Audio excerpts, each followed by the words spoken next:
Bonjour à tous et bienvenue sur l'Argus pour la présentation aujourd'hui de la nouvelle génération de Mini. Alors, ne partez pas tout de suite car ce n'est pas la version électrique que nous vous présentons aujourd'hui mais bien la déclinaison thermique. Comme vous pouvez le voir, les deux modèles se ressemblent comme deux gouttes d'eau, ce n'est pas vraiment une surprise aujourd'hui puisque nombreux sont les modèles thermiques et électriques qui partagent leur look, mais vous allez voir qu'il existe quand même quelques différences entre ces deux versions et puis surtout par rapport à l'ancienne génération de la Mini. Déjà, son nom, elle est désormais baptisée Mini Cooper. Alors, restez encore un petit peu que je puisse prendre le temps de vous expliquer tout ça en détail.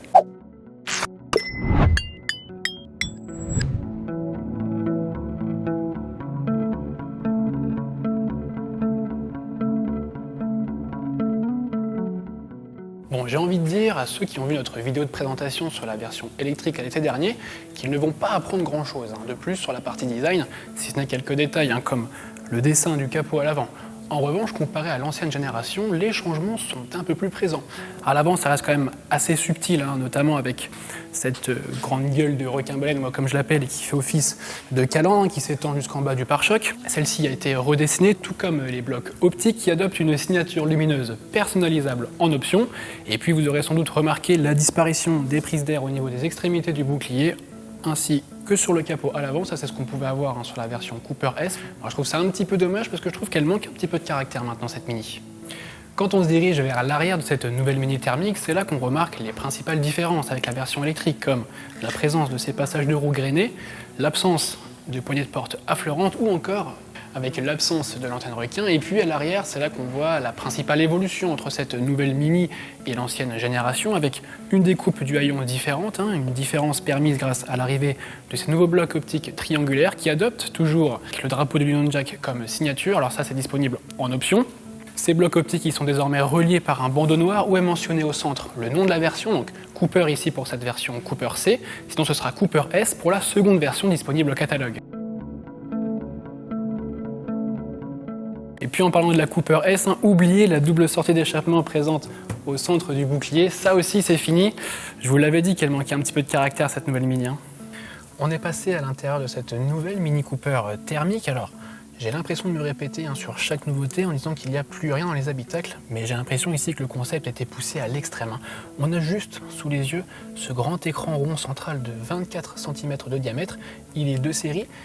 Alors il respecte la tradition Mini, c'est vrai qu'il est original cet écran, mais c'est surtout le seul dispositif qui permet au conducteur de bénéficier des informations telles que la vitesse, le GPS, la consommation, puisque le conducteur ne profite pas de combiner d'instrumentation numérique derrière le volant. Il faut même qu'il aille piocher dans la liste des options s'il veut profiter d'un affichage tête haute.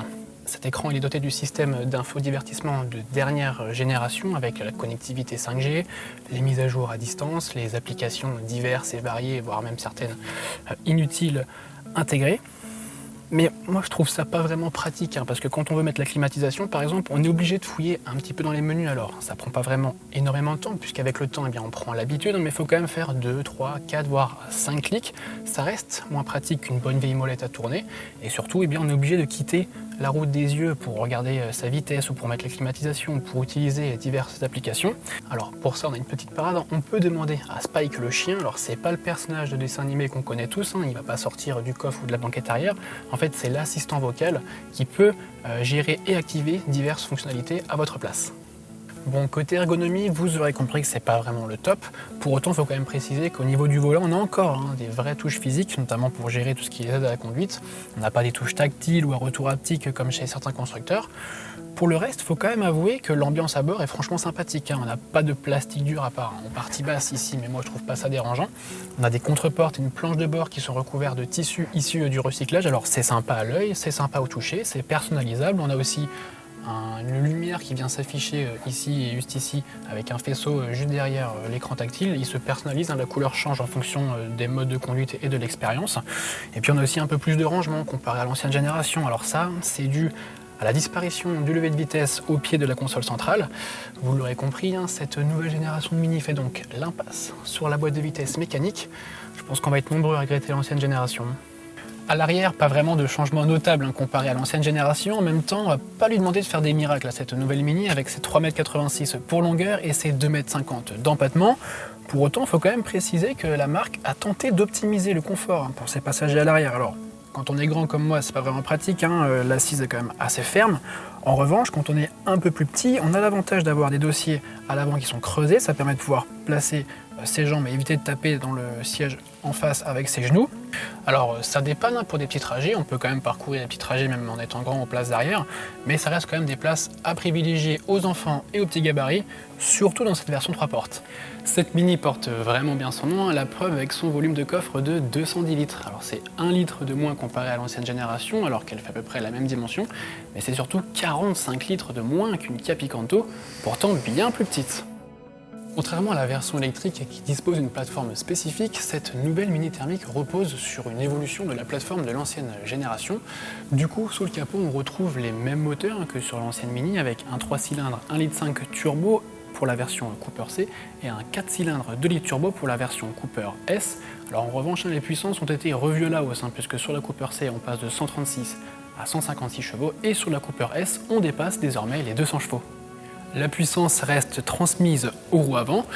Et puis, même si elle paraît un peu plus mignonne, un peu plus sage, cette Mini, elle n'échappe pas au malus écologique 2024.